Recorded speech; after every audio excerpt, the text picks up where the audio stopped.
Prepare-se, viu? Essa história vai deixar você de queixo caído. Tem coisas que a gente carrega pro resto da vida, mesmo quando tenta esquecer. Tem verdades que ficam presas na garganta, esperando o momento certo pra sair.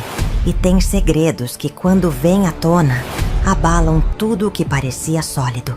O que você vai ouvir agora não é invenção, não é fofoca de porta de igreja. É a minha história, crua e real, do jeito que aconteceu. E talvez ela tenha mais a ver com sua vida do que você imagina. Quando a fé se mistura com humanidade, quando o sagrado encontra o proibido, quando o altar vira palco de algo que ninguém deveria ver, aí nasce um escândalo que nenhum silêncio consegue apagar. Eu vivi isso. Eu senti na pele o peso de ser apontada, julgada, esquecida e lembrada ao mesmo tempo. Meu nome virou sussurro nas missas, virou manchete, virou vergonha, mas também virou força. E hoje, finalmente, eu conto tudo. Você não chegou aqui por acaso. O que vai ser mostrado agora tem relação com os próximos dias. Talvez até com você. Quem ignora sinais, quase sempre percebe tarde demais. Então presta atenção, porque o que vem a seguir pode mudar a forma como você enxerga tudo ao seu redor. Se quiser continuar recebendo esse tipo de alerta, se inscreve aqui agora. Eu me chamo Valentina. Esse nome carrega peso, carrega história, carrega dor e também carrega uma verdade que poucos tiveram coragem de contar. Nasci numa família simples, dessas que frequentam missa todo domingo, que acreditam que Deus está vendo tudo e que o padre é quase um santo andando entre nós. Cresci ouvindo que a igreja era o lugar mais seguro do mundo, que ali dentro nada de ruim poderia acontecer. E eu acreditei nisso com toda a força que uma menina pode ter. Acreditei até o dia em que minha fé foi testada, de um jeito que eu nunca imaginei. Quando eu tinha 20 e poucos anos, comecei a frequentar as missas do padre Marcelo Rossi. Ele já era conhecido, já lotava igrejas, já tinha aquele jeito de falar que tocava o coração da gente. Eu ia lá não só pela fé, mas porque me sentia acolhida. Como se finalmente alguém entendesse minhas dores, meus medos, minhas angústias. Ele falava de amor, de perdão, de recomeço. E eu precisava daquilo tudo. Precisava de alguém que me dissesse que eu não estava sozinha, que Deus não tinha me abandonado, que ainda havia esperança para mim. Eu me envolvi com os trabalhos da paróquia. Comecei a ajudar nas missas, nos eventos, nas organizações. Quanto mais eu me aproximava, mais eu sentia que estava no caminho certo. As pessoas me viam como uma moça dedicada, de fé verdadeira, daquelas que levam a sério o chamado de servir. E eu levava mesmo. Cada gesto meu era feito com amor, com devoção, com a certeza de que estava agradando a Deus. Mas a vida tem dessas ironias cruéis, sabe? Às vezes a gente tá construindo algo que parece bonito, mas por dentro já tá rachando, já tá prestes a desabar. Foi num desses dias comuns, depois de uma missa cheia, que ele me chamou para conversar. Disse que precisava de ajuda com algumas coisas pessoais, que confiava em mim, que eu era diferente das outras. Eu me senti especial, me senti escolhida. Como se Deus tivesse colocado aquilo no meu caminho para me mostrar que eu tinha valor, que eu importava. E foi assim, nessa inocência misturada com necessidade de pertencer, que tudo começou. Eu não sabia que estava entrando num labirinto sem saída, que cada passo me levava para mais longe da luz que eu tanto buscava. Ele era carismático, sabia das palavras certas, sabia como fazer a gente se sentir importante. Não foi de um dia para o outro, não foi algo abrupto. Foi aos poucos, como uma correnteza mansa que vai ganhando força, sem que a gente perceba. Conversas que se estendiam, olhares que duravam mais do que deviam, toques que pareciam inocentes, mas carregavam algo mais. Eu tentava ignorar, tentava acreditar que era só minha cabeça criando coisas, mas no fundo, eu sabia. No fundo, eu já sentia que algo ali não era como deveria ser. E aí, chegou o dia em que tudo mudou. O dia em que o que era velado se tornou explícito. O dia em que eu percebi que não era só eu que estava confusa, que ele também sabia exatamente o que estava fazendo. E mesmo assim, ele continuou. Continuou porque sabia que eu confiava, que eu acreditava, que eu jamais imaginaria que alguém com aquela batina, com aquela posição, pudesse me levar para um lugar tão escuro. Mas levou, e eu deixei, porque naquele momento eu não sabia mais separar o que era sagrado do que era humano. Eu só sabia que estava me afogando.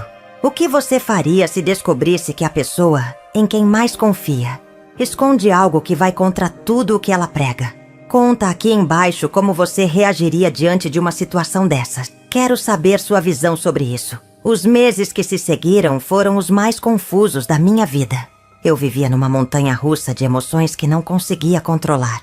Um dia me sentia culpada, achava que tinha feito algo errado, que tinha provocado aquilo de alguma forma. No outro, me sentia vítima, traída, enganada por alguém que deveria me proteger.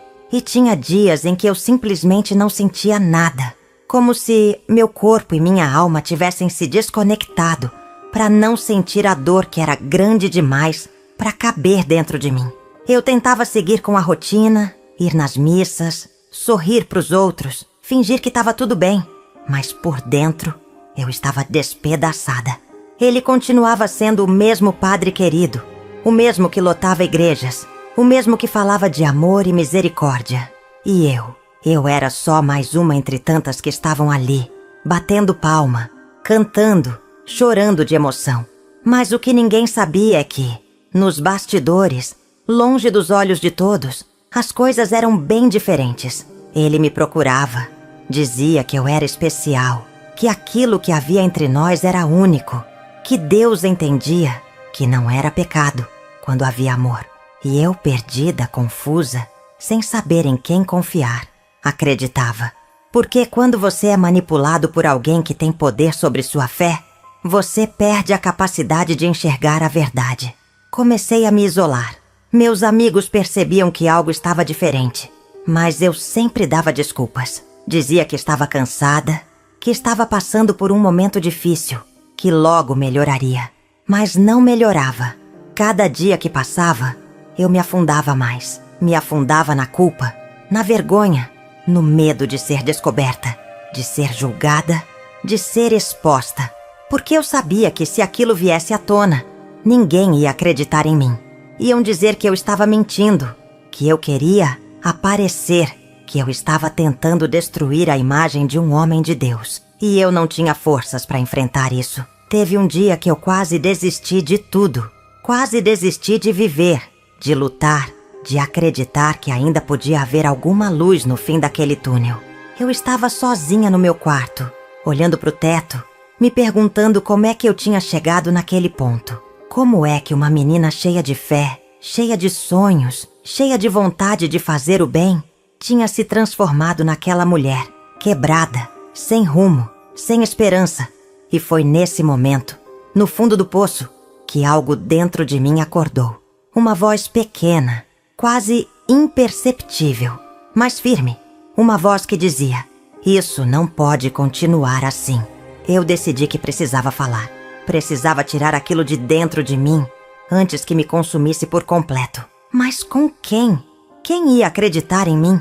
Quem ia ter coragem de enfrentar a máquina gigantesca que era a imagem do padre Marcelo Rossi? Eu sabia que seria difícil, talvez impossível, mas eu não podia mais carregar aquilo sozinha.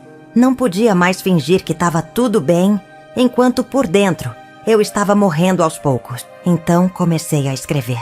Escrevi tudo o que tinha acontecido, cada detalhe, cada palavra, cada momento. Escrevi para mim mesma, para organizar os pensamentos, para ter certeza de que eu não estava louca.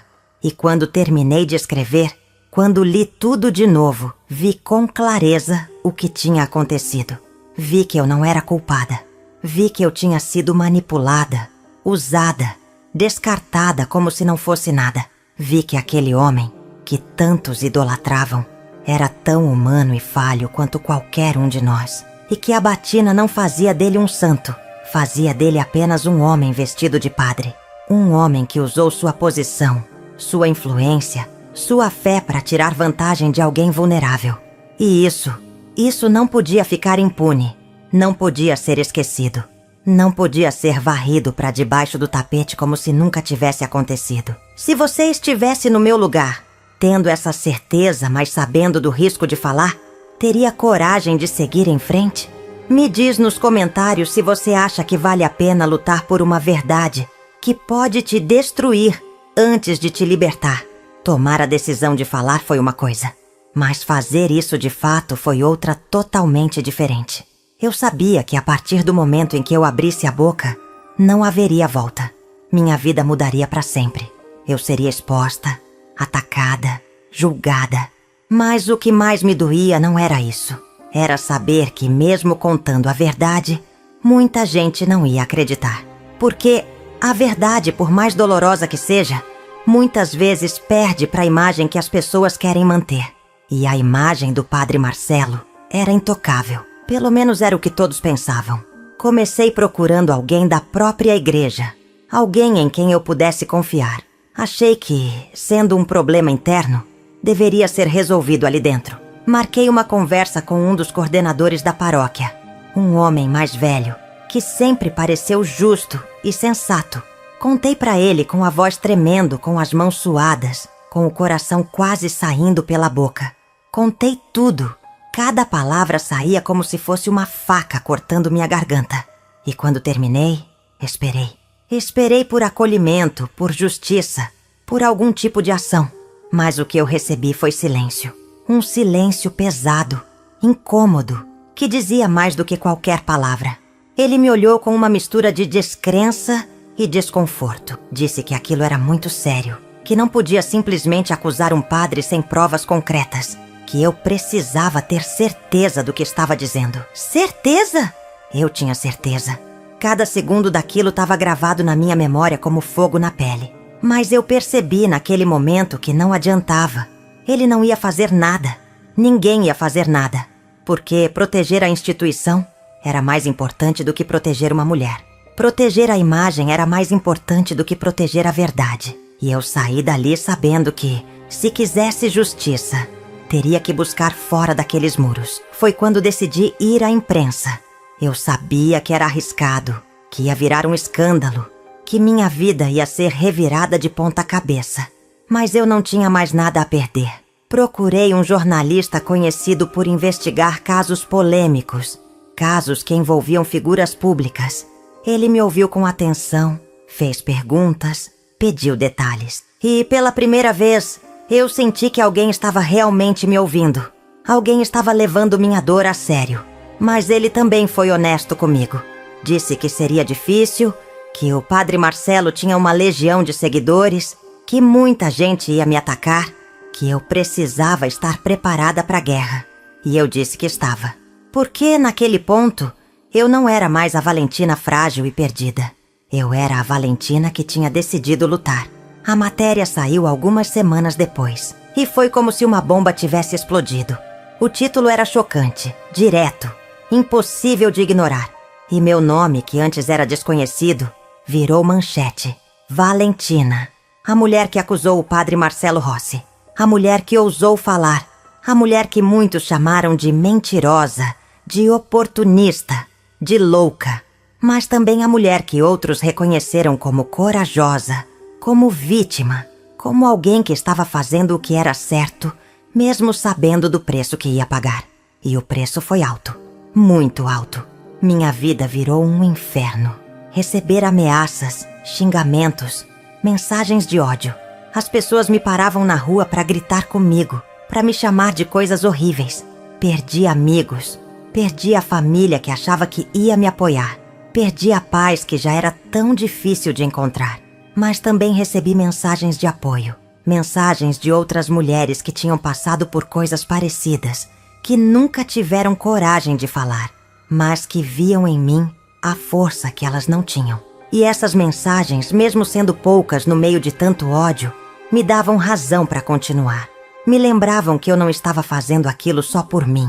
Estava fazendo por todas as que vieram antes de mim e por todas as que viriam depois. Você acha que a coragem de uma pessoa pode inspirar outras a falarem, mesmo sabendo do custo? Comenta aqui embaixo se você já viu ou viveu algo parecido, onde falar a verdade custou caro, mas foi necessário.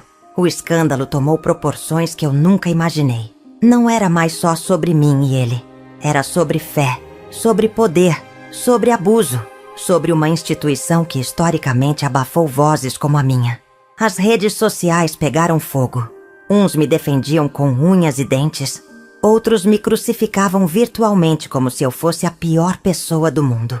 Programas de televisão debatiam o caso. Especialistas davam opiniões. Gente que nunca tinha me visto falava de mim como se me conhecesse há anos. E eu assistia tudo aquilo de longe, tentando não enlouquecer, tentando me manter firme no meio do furacão que eu mesma tinha criado. Mas ninguém prepara a gente para isso. Ninguém ensina como sobreviver quando sua vida inteira vira espetáculo público. O padre Marcelo, é claro, negou tudo. Disse que as acusações eram infundadas, que eu estava buscando fama, que era uma tentativa de manchar sua reputação. Ele chorou em público, fez declarações emocionadas, pediu orações. E muita gente acreditou nele. Porque é mais fácil acreditar no homem que você já segue há anos do que numa mulher desconhecida que apareceu do nada. É mais confortável manter a imagem intacta do que aceitar que talvez, só talvez, seu ídolo não seja quem você pensava que era. E eu entendia isso. Entendia porque eu mesma já tinha sido assim.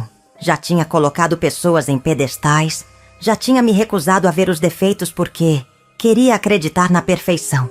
Mas a perfeição não existe. E quanto mais cedo a gente aceita isso, menos dói quando a verdade aparece. Começaram as investigações. A justiça foi acionada. A igreja foi pressionada a se posicionar. Tudo virou um processo longo, cansativo, doloroso. Eu tive que reviver cada momento. Tive que contar e recontar a história inúmeras vezes. Cada interrogatório parecia um julgamento, onde eu era a que estava sendo questionada, não ele. Onde eu tinha que provar que não estava mentindo, que não era louca, que não era interesseira. E isso desgasta. Desgasta a alma, desgasta a esperança, desgasta a vontade de continuar. Teve momentos em que eu quis desistir, jogar tudo pro alto, sumir. Mas aí eu lembrava do porquê eu tinha começado. Lembrava das outras mulheres. Lembrava da minha própria dor. Lembrava que se eu parasse, tudo teria sido em vão. O caso arrastou por meses. Testemunhas foram ouvidas. Documentos foram analisados. Especialistas deram pareceres. E enquanto isso, minha vida continuava parada. Eu não conseguia trabalhar direito. Não conseguia sair de casa sem ser reconhecida. Não conseguia viver como uma pessoa normal. Eu era aquela mulher, a que acusou o padre. Minha identidade tinha sido reduzida a uma manchete, a um escândalo. E por mais que eu tentasse, não conseguia escapar disso. Era como se eu tivesse me tornado prisioneira da minha própria coragem. Prisioneira da verdade que eu tinha decidido contar. E aí, quando eu já não esperava mais nada, começaram a surgir outras vozes. Outras mulheres que, ao verem minha coragem, decidiram falar também. Mulheres que tinham passado por situações parecidas, algumas com o mesmo padre, outras com figuras religiosas diferentes. E cada relato que aparecia era como uma confirmação de que eu não estava louca, de que eu não estava sozinha, de que aquilo que eu tinha vivido era real e tinha acontecido com outras também. Foi doloroso ver que eu não era a única. Mas também foi libertador, porque significava que a verdade finalmente estava vindo à tona. E que minha voz, que parecia tão pequena e insignificante no começo, tinha aberto caminho para que outras vozes pudessem se erguer. O processo ainda estava em andamento, mas algo já tinha mudado. A narrativa tinha se transformado. Não era mais a palavra dele contra a minha, era a palavra dele contra várias. E isso fazia diferença. Fazia com que as pessoas prestassem mais atenção, fizessem mais perguntas, duvidassem mais da versão oficial. E eu, no meio de tudo isso, aprendi algo importante, que a verdade pode demorar, pode doer, pode parecer impossível de alcançar. Mas quando ela começa a se revelar, nada no mundo consegue pará-la. E foi isso que eu vi acontecendo. A verdade estava se revelando e não havia mais como escondê-la. Você acredita que quando uma pessoa fala, outras se sentem encorajadas a fazer o mesmo? Deixa aqui nos comentários alguma vez que você viu isso acontecer. Quando uma voz abriu caminho para muitas outras, a pressão aumentou. A mídia continuava em cima, a igreja tentava se proteger e o padre Marcelo estava cada vez mais encurralado. Mas ele ainda tinha muitos defensores. Gente que simplesmente não aceitava a possibilidade de que aquilo fosse verdade. Gente que preferia acreditar numa conspiração contra ele do que admitir que talvez tivessem sido enganados o tempo todo. E eu entendia. Porque é humano isso. É humano querer proteger aquilo em que a gente acredita. Mas chega um ponto em que a realidade não dá mais para ser ignorada. E esse ponto estava chegando. As outras mulheres que se manifestaram começaram a ser ouvidas também. Cada uma com sua história. Cada uma com sua dor. E todas com um ponto em comum. A manipulação. Todas tinham sido manipuladas de alguma forma. Todas tinham confiado. Todas tinham sido traídas. E quando você junta essas histórias, quando você vê o padrão se repetindo, fica impossível negar. Fica impossível dizer que é coincidência, que é invenção, que é tentativa de destruir alguém. Porque não é. É simplesmente a verdade aparecendo depois de anos escondida. Depois de anos sendo abafada por medo, por vergonha, por falta de coragem. Eu me encontrei com algumas dessas mulheres. Foi um dos momentos mais intensos da minha vida. Ver nos olhos delas a mesma dor que eu sentia. Ouvir nas palavras delas o mesmo peso que eu carregava. E, ao mesmo tempo, ver também a mesma força, a mesma determinação. A gente se abraçou, chorou junto, dividiu a dor e a esperança. E naquele momento, eu soube que não tinha sido em vão. Que tudo o que eu tinha passado, tudo o que eu tinha perdido, tinha valido a pena. Porque agora a gente não estava mais sozinha. Agora a gente era um grupo, uma força coletiva que não podia ser ignorada. A igreja, pressionada por todos os lados, decidiu afastar o padre Marcelo das atividades públicas. Disseram que era temporário, que era para ele se resguardar durante as investigações. Mas todo mundo sabia o que aquilo significava. Significava que eles estavam começando a aceitar que talvez houvesse algo de verdade nas acusações. Significava que a imagem intocável estava começando a rachar. E, para mim, aquilo foi uma pequena vitória. Não a vitória final, mas um passo na direção da justiça que eu tanto buscava. Mas o caminho ainda era longo, porque afastar não é punir. Porque reconhecer que há um problema não é resolver o problema. E eu sabia disso. Sabia que teria que continuar lutando, continuar falando, continuar enfrentando tudo e todos, até que a verdade fosse totalmente estabelecida. Até que houvesse consequências reais, não só medidas paliativas para acalmar a opinião pública. E eu estava disposta a ir até o fim, porque não era mais só sobre mim. Era sobre todas nós. Era sobre todas as mulheres que foram silenciadas. Todas as que ainda estão sendo, todas as que virão. E eu não ia deixar que isso continuasse. O processo avançava devagar, mas avançava. E cada avanço, por menor que fosse, me dava forças para continuar. Me dava certeza de que eu tinha feito a escolha certa. De que a verdade, por mais dolorosa que seja, sempre vale mais do que a mentira confortável. E que lutar por ela, mesmo sabendo do preço, é a única coisa que nos mantém humanos. É a única coisa que nos mantém íntegros. É a única coisa que nos permite olhar no espelho e reconhecer quem a gente realmente é. Você já passou por uma situação onde precisou escolher entre a verdade difícil ou a mentira confortável? Compartilhe aqui embaixo como foi essa escolha e o que você aprendeu com ela. Os meses seguintes foram de espera angustiante. O processo continuava. Mas a burocracia da justiça é lenta, pesada, frustrante. Cada audiência adiada era uma facada. Cada documento pendente era mais um dia de incerteza. E eu, que tinha colocado tudo em jogo, que tinha exposto minha vida inteira, continuava ali, esperando que alguém, em algum lugar, reconhecesse que o que tinha acontecido comigo era errado, que não podia ficar impune. que precisava ter consequências. Mas a espera é cruel. Ela corrói por dentro, faz a gente duvidar, faz a gente questionar se valeu mesmo a pena. Durante esse tempo, continuei recebendo mensagens de apoio e de ódio. As de apoio me mantinham de pé. As de ódio me lembravam que ainda havia muita gente que não queria ver a verdade. Mas uma mensagem em especial marcou minha vida. Era de uma menina jovem, 18 anos, que dizia que tinha passado por algo parecido em sua paróquia local. Ela nunca tinha contado pra ninguém. Carregava aquilo sozinha há anos. Mas ao ver minha história, ao ver que eu tinha falado, ela sentiu que talvez pudesse falar também. E ela perguntava: Valentina, você acha que vale a pena? Você acha que eu devo contar? E eu, com lágrimas nos olhos, respondi: vale, dói, mas vale, porque a verdade liberta. E você merece ser livre. Essa mensagem me deu mais força do que qualquer coisa, porque me mostrou que minha dor tinha se transformado em algo maior. Tinha se transformado em esperança para outras pessoas. Tinha se transformado em coragem para quem não tinha.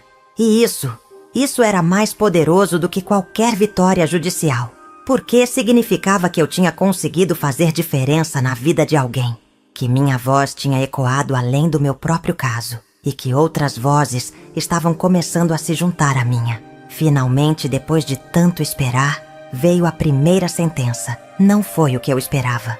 Não foi a punição exemplar que eu achava que ele merecia. Foi uma condenação branda, condicionada a acordos e ressalvas.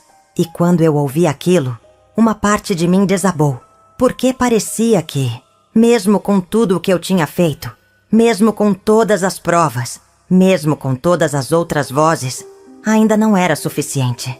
Ainda não era o bastante para que a justiça fosse realmente feita. E eu chorei. Chorei de raiva, de frustração, de cansaço. Chorei porque era injusto, porque eu tinha dado tudo de mim e parecia que não tinha servido para nada. Mas aí, no meio das lágrimas, eu percebi algo. A sentença podia não ter sido o que eu queria, mas ela existia. Ela era o reconhecimento oficial de que algo tinha acontecido. Era a primeira vez que a justiça admitia que havia culpa. E isso, por menor que parecesse, era enorme, porque abria precedente. Porque mostrava que era possível, sim, responsabilizar figuras poderosas. Porque provava que a luta não tinha sido em vão. E mesmo que o resultado não fosse perfeito, era um começo. E começos, por menores que sejam, são sempre importantes. Eu decidi continuar, porque a luta não acaba numa sentença.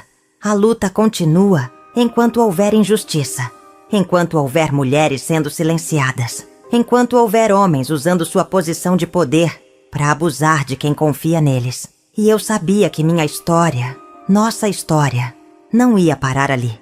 Ia continuar ecoando, ia continuar inspirando, ia continuar abrindo caminhos. E eu ia continuar falando, porque agora eu não era mais só a Valentina que tinha sido abusada. Eu era a Valentina que tinha lutado e que continuaria lutando. Você já se sentiu frustrado com um resultado que não correspondeu ao esforço que você colocou? Deixa nos comentários como você lidou com essa frustração e se conseguiu enxergar algum lado positivo nisso. A repercussão do caso não parou. Mesmo depois da sentença, as discussões continuaram. Programas de televisão debatiam, artigos eram escritos, livros eram planejados. E eu, que antes era só uma mulher anônima, me vi no centro de um movimento que era maior do que eu. Um movimento de mulheres que estavam dizendo: chega, chega de silêncio, chega de aceitar, chega de ter medo. E eu me tornei, sem querer, uma espécie de símbolo. Um símbolo de resistência, de coragem, de verdade. E isso era ao mesmo tempo pesado e libertador. Recebi convites para dar palestras, para contar minha história em eventos, para participar de documentários. E eu aceitei alguns, porque percebi que minha voz podia alcançar mais gente do que eu imaginava. Que minha história podia ajudar outras mulheres a saírem do silêncio, a entenderem que não estavam sozinhas, a terem coragem de falar. E cada vez que eu subia num palco, cada vez que eu olhava para as pessoas me ouvindo, eu via nos olhos delas a mesma dor que eu sentia e também a mesma esperança. A esperança de que as coisas podiam mudar, de que a verdade, por mais difícil que fosse, podia prevalecer. Mas nem tudo era fácil, porque ser símbolo também significa ser alvo. Significa que qualquer coisa que você faça, qualquer palavra que você diga, qualquer escolha que você tome, vai ser analisada, criticada, julgada. E eu aprendi, da pior forma possível, que as pessoas esperam perfeição de quem se torna público. Esperam que você seja um exemplo impecável, inquestionável. E quando você falha, porque todos nós falhamos, elas não perdoam, elas atacam.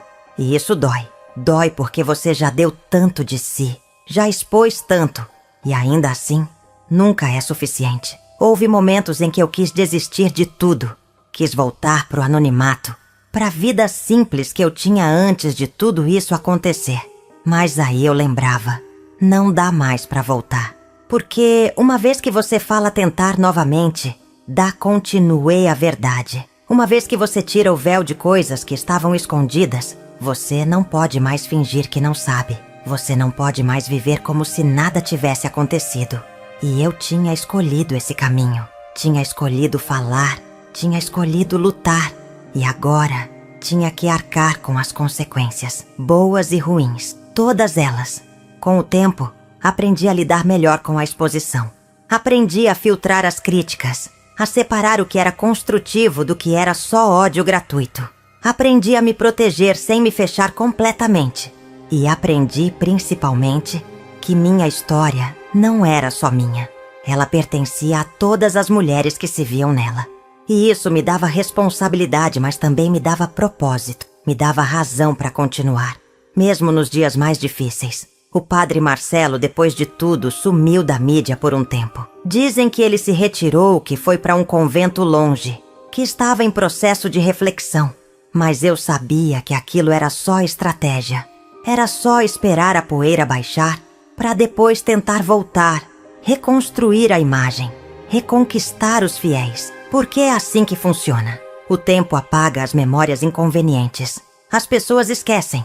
E aqueles que têm poder sabem usar isso a seu favor. Mas eu não ia deixar que esquecessem. Não ia deixar que minha história, nossa história, virasse só mais um escândalo passageiro que some com o tempo. Se você fosse eu, teria conseguido continuar mesmo sabendo que nunca mais teria paz? Me conta nos comentários se você acha que vale a pena viver exposto em nome de uma causa maior. Anos se passaram. E com eles muita coisa mudou. Eu mudei. Deixei de ser aquela menina ingênua que acreditava cegamente em tudo o que via. Deixei de ser a mulher quebrada que não sabia se ia sobreviver à própria dor. Me tornei alguém que conhece o peso da verdade, mas também a força que vem dela. Me tornei alguém que não tem mais medo de falar, de enfrentar, de existir.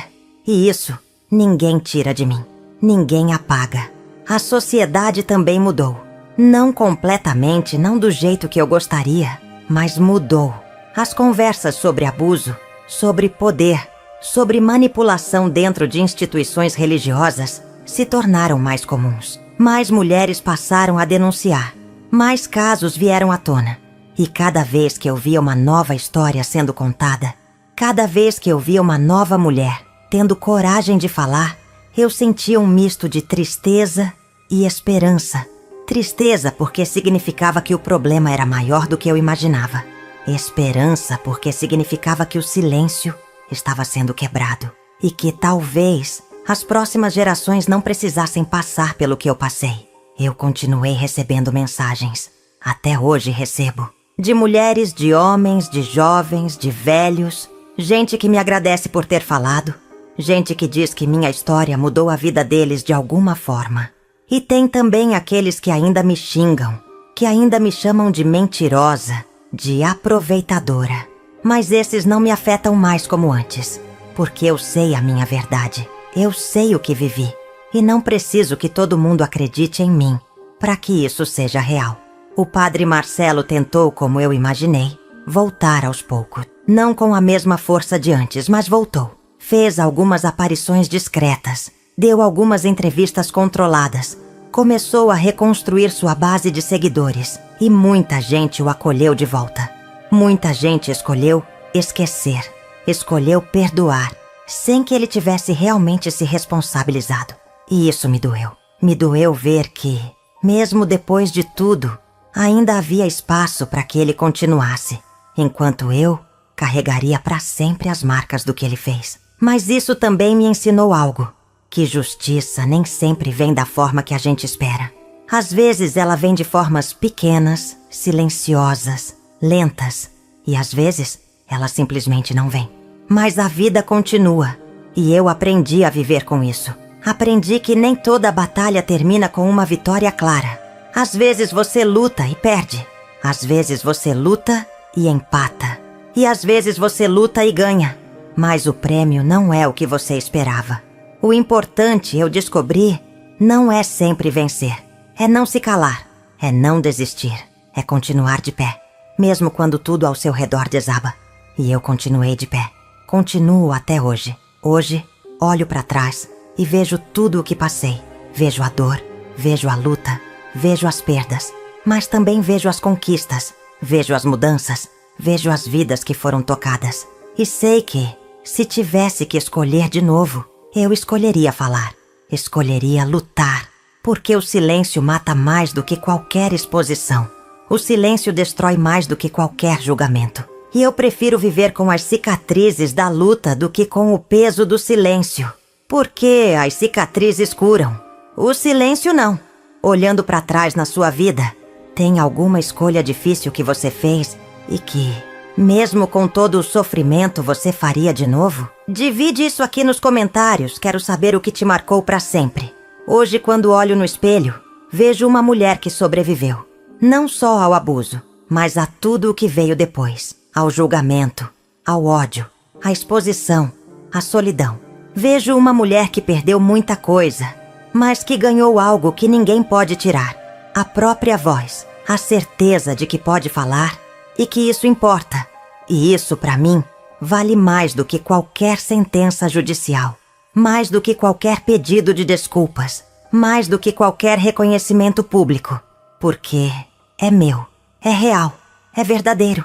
Aprendi que o trauma não desaparece. Ele fica ali, guardado em algum canto, esperando os momentos de fragilidade para voltar. Aprendi que tem dias em que tudo volta, em que a dor parece tão fresca quanto no primeiro dia. Mas também aprendi que isso não me define, que eu sou muito mais do que o que aconteceu comigo. Sou a mulher que lutou, que resistiu, que não se deixou quebrar completamente. E isso é poder, poder real, que vem de dentro, que ninguém pode tirar.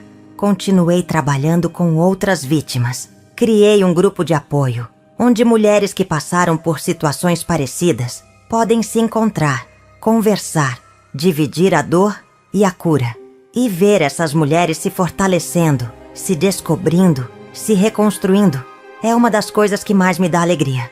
Porque sei que minha dor não foi em vão. Sei que ela se transformou em algo maior, em algo que ajuda, que cura, que transforma. E isso é o que me mantém viva, o que me mantém seguindo em frente. O caso nunca foi totalmente esquecido. De vez em quando ele volta à tona. Alguém escreve um artigo, alguém faz uma referência, alguém pergunta. E cada vez que isso acontece, eu revivo tudo de novo. Mas agora, com mais força. Agora, com mais clareza.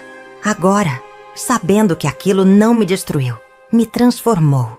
E que essa transformação, por mais dolorosa que tenha sido, me tornou quem eu sou hoje. E eu gosto de quem eu me tornei. Tem gente que pergunta se eu me arrependo. Se eu não preferiria ter ficado calada, ter seguido a vida sem fazer barulho, sem virar manchete. E minha resposta é sempre a mesma. Não, não me arrependo. Porque o silêncio teria me matado. Talvez não fisicamente, mas por dentro. Teria matado minha essência, minha dignidade, minha humanidade. E eu prefiro viver com as cicatrizes da luta do que morrer em silêncio.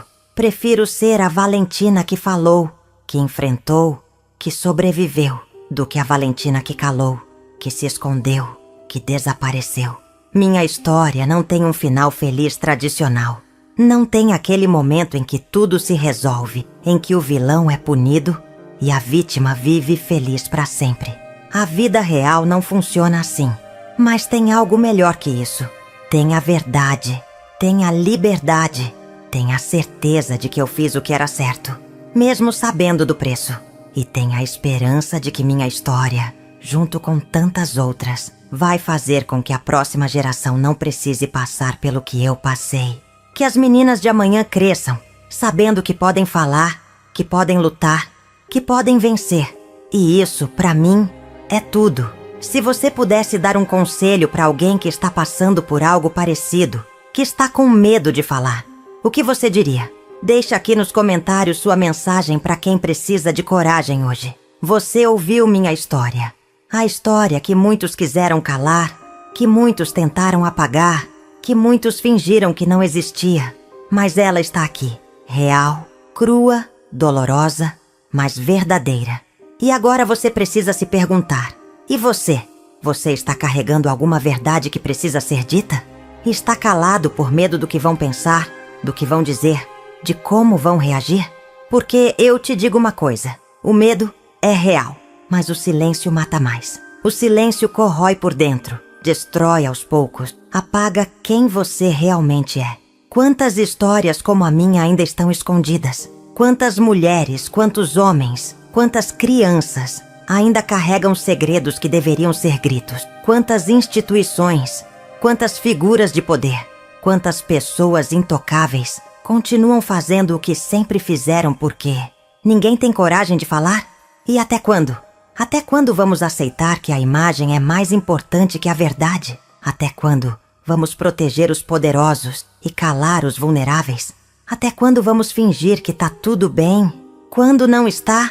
Eu não tenho todas as respostas. Não sei o que vai acontecer daqui pra frente. Não sei se haverá mudanças reais, se haverá justiça verdadeira, se haverá um dia em que ninguém mais precise passar pelo que eu passei. Mas sei que a mudança começa quando alguém tem coragem de dar o primeiro passo. E se você está ouvindo isso, se algo aqui tocou você, então talvez você seja essa pessoa. Talvez sua voz seja a próxima que precisa ser ouvida. E eu te digo, fale. Fale mesmo com medo. Fale mesmo sabendo do risco. Porque o silêncio é um risco maior. E a verdade, por mais dolorosa que seja, sempre liberta. Se quiser continuar ouvindo histórias como essa, histórias que ninguém conta, mas que todo mundo precisa ouvir, ativa o sininho das notificações, porque tem muito mais por vir. Muito mais verdade, muito mais coragem, muito mais luta. E você não vai querer perder. Essa foi minha história. A história de Valentina, a mulher que ousou falar sobre o padre Marcelo Rossi. Uma história de fé, traição, manipulação e coragem. Uma história que começou numa igreja, que virou escândalo nacional, que mudou vidas e que nunca será esquecida. Eu contei sobre como tudo começou, sobre a manipulação, sobre a decisão de falar, sobre o escândalo que se formou, sobre as outras vozes que se juntaram à minha, sobre a frustração com a justiça, sobre a exposição e o preço de ser símbolo, sobre as mudanças e sobre como eu sobrevivi a tudo isso. Não foi fácil, nunca é, mas foi necessário. E se minha história te tocou de alguma forma, se ela te fez pensar, se ela te deu coragem para enfrentar algo na sua própria vida, então tudo valeu a pena. Deixa um like nesse vídeo, compartilha com quem você acha que precisa ouvir isso e se inscreve no canal para mais histórias verdadeiras, reais, sem filtro, porque a verdade precisa ser contada e você precisa ouvi-la.